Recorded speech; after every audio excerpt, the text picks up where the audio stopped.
யாரது? என்னடா மாரியப்பா, ஒரு வாரமா இந்த பக்கம் காணோம். ഇപ്പൊ ശരിക്കും പറഞ്ഞ സൈബർ ബുള്ളിങ്ങും കേസും അറസ്റ്റും റിമാൻഡും മാനഹാനിയും എല്ലാം ഇപ്പൊ ജീവിച്ചിരിക്കുന്ന ഷിംജിതയ്ക്കാണ്. ഒരു മാറ്റവും ഇല്ലല്ലോ. ഔചിത്യം ഔചിത്യം ഔചിത്യം എന്നൊരു സാധനമുണ്ട്. ഒരു മനുഷ്യനായ കുറച്ചൊക്കെ ഔചിത്യം വേണം. അവരെന്താ ചെയ്തതെന്ന് വെച്ചാൽ അവരൊന്നും ചെയ്തിട്ടില്ല, അവരൊരു തെറ്റും ചെയ്തിട്ടില്ല. എന്നെ കഷ്ടല്ലേ, കോമൺ സെൻസ് ഇല്ലാത്തിന്റെ കുഴപ്പേ. അല്ലെങ്കിൽ ബുദ്ധി പറഞ്ഞു കൊടുക്കാൻ അവൻ ആരെങ്കിലും വേണ്ടേ? എല്ലാരും ചെയ്യുന്ന പോലെ ചെയ്തതിന് ഇങ്ങനെ തെറ്റാവുന്നേ. അപ്പൊ അതിനകത്ത് വേറൊരാൾ ആരും ചെയ്യാത്ത പോലെ ചെയ്തു. ഇങ്ങനെ ഇതിനു മുമ്പ് വന്ന വീഡിയോകളിൽ ഉണ്ടായിരുന്ന സവാദോ അല്ലെ മറ്റേ വല്യപ്പനോ മറ്റവരോ മറിച്ചവരോ ആരും ചെയ്യാത്തൊരു കാര്യം അയാളല്ലേ ചെയ്തത്. നീയാണല്ലോ കോടതി. ഇവന്മാരുടെ അടുത്തൊക്കെ ഇത് പറഞ്ഞാലും മനസ്സിലാവുകയോ ഇല്ല. മാത്രമല്ല ആത്മഹത്യാ ശ്രമം കുറ്റാർഹവുമാണ്, പണിഷബിൾ ഒഫൻസ് ആണ്.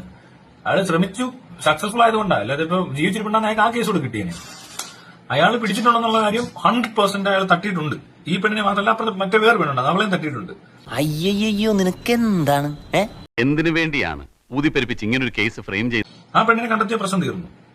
ആ പെണ്ണിനോട് പോലീസ് ചോദ്യം ചെയ്തിട്ടില്ല. അവരെ പോലീസ് കൊണ്ട് അറസ്റ്റ് ചെയ്തു. ആരെയാ? ഷിംജിതെ അറസ്റ്റ് ചെയ്ത് ഷോ കാണിക്കുക. നാട്ടുകാരെല്ലാം പറയുന്നത് ഷിംജിത തെറ്റാണ്. അങ്ങനെ പറഞ്ഞാൽ അല്ലെങ്കിൽ ഈ മരിച്ചുപോയ ആളുടെ അമ്മയുടെ കരച്ചിലും ഇതൊന്നും അല്ല നമ്മൾ ശ്രദ്ധിക്കുന്നത്. പറയാന്ന് തെറ്റിദ്ധരിക്കരുത്. ഇതുവരെയുള്ള അനുഭവം വെച്ചിട്ട് പറയുക, ഈ വക കൂതറ കളി കളിക്കാൻ നിനക്കല്ലാതെ മറ്റാർക്കും സാധിക്കില്ല. നീ കണ്ടിട്ടില്ലേ, ഇങ്ങനെയുള്ള കേസുകളിൽ ജനപിന്തുണ സ്ത്രീകൾക്കായിരിക്കും.